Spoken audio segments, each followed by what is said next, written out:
Every physician that I have ever talked to in the last 30 years has had a huge argument with me that clotting is completely normal.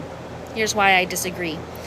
Clotting is associated with PCOS, endometriosis, hemorrhagic bleeding, increased pain, increased risk for stroke.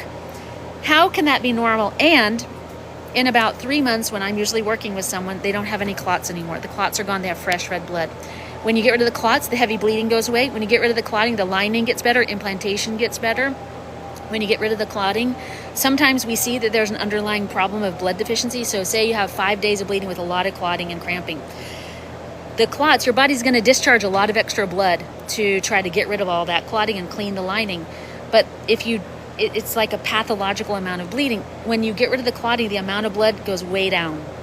So you might have 5 days, and you're like, well, I have 5 days, I'm perfect, even though I do have clotting and cramping. But then we get rid of the clotting and the cramping, and then you might go down to 2 days. Because now we've peeled back the layers of the onion. Oh, now we only have actually 2 days of bleeding. That's the next thing. Why is that? Oh, because diet needs some work, digestion needs some work, whatever.